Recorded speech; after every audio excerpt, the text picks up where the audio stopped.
Hello YouTube, welcome back to another Modblog episode with me, FS15 Dog. So just a little update, sorry for no videos last week, I haven't been feeling too well and you might be able to hear it in my voice, so I apologise for that straight away. But on a slightly more cheery note, the channel just reached 100 subscribers, which is amazing. Thanks for all the support on the channel. So today we are looking at a FS mod that came on the website, I think last week. Hasn't had too much interest, but I thought I'd give it a go, show it to you guys, and we'll see what it can do. So we've got the Tatra, or Tatra, I'm not quite sure how to say it, I'm always bad at pronouncing things, to be honest. So we'll have a quick look in the shop. Here it is. It's the Tatra 813, 8x8, that's the wheelbase.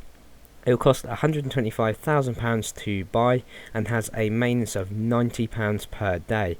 Now there is no description in the bottom section here on the shop, but from FS UK I read it has a max power of 266 horsepower and a capacity of 13,000. It accept fruit types, wheat, maize, barley, chaff, manure, rape, fertiliser, potatoes, carrots, sugar beets, oat, rye, silage, and I assume grass silage.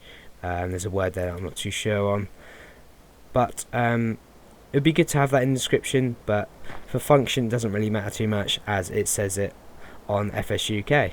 So we'll have a quick walk around and check for clip. So I can't find any clip on the back. I'll just jump up, see if there's none on the top either. So it is a completely solid model. One thing you may have noticed, it does have a really matte orange texture. Now that does give the impression that the model is slightly flat. I mean, some of you might like it. It reminds me of old FS13 mods. Some of you do prefer it, some of you prefer the new in-game glossy textures. But that is just something to bear in mind. So one feature I have noticed is you can open the doors from the outside, just like that, and that is on the keypad. You can get a little look inside there. Oh. And same on the other side, keypad 7 opens the door. So I'm going to jump in. So we've got a straight up start up. If you go inside, you've got some high quality textures on the side there, but there's a little bit of detail lacked in the middle there. Got some simple sort of flat white and orange textures, but it's not too bad. It's the dashboard's quite nice and got a nice high quality texture there. None of the gauges work, they are purely for aesthetic purposes. So on the keypad, 7 opens the doors, 9 opens the door, 4, I'm not quite sure what 4 did. It turns on a in-cab light, as you can see, which might be fairly handy at night. Pop back outside.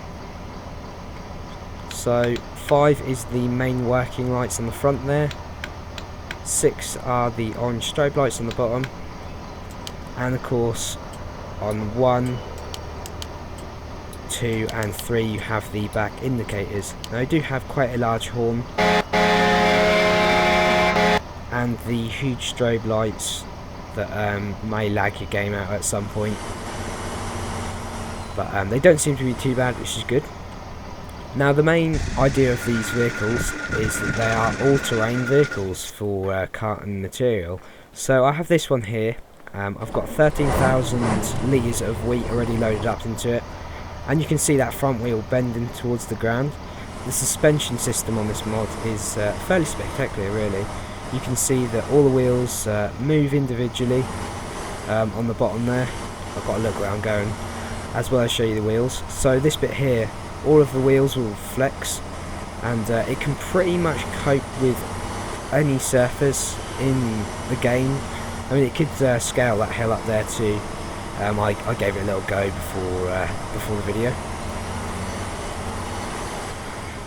Now as for speed, it has a top speed of over 50 miles an hour, which is fairly strong for a truck this size, especially when you've got 13,000 litres of material such as grain on board. You've got the little black and heat particle system coming out the side of the exhaust there, which is a nice little feature. And some of you may notice there's a hitch on the back and front of the mods. However, I haven't found them to work with any trailer, which is a little bit of a shame, but nothing too too bad. This mod does have quite a high amount of polys in the model, especially on the wheels, so that is just something to bear in mind whilst running this mod. If you have a little bit of trouble coping with high poly models, which I do sometimes, especially when recording. One thing I have noticed is this sort of strange texture in the window here.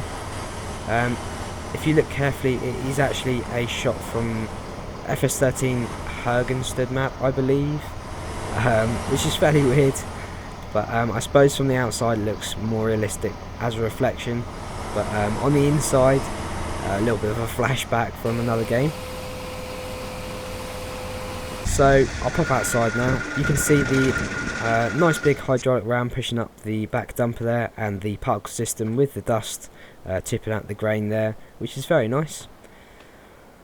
So I hope this has been a good review on the Tatra. If you fancy downloading this mod, be sure to check out the link in the description. Like I say, it's from FS UK. So give that a look. Also give Southwest Norway map a look. That's the map that we're on now. Very nice. Nice to run as well for the size of the map. So it might be nice to look at that. I'd just like to say thanks for all the support on the channel. And if you fancy downloading my edited map, that is also on FS UK, and I'll pop a link in the description. Thanks for watching. Have a nice day, and bye for now.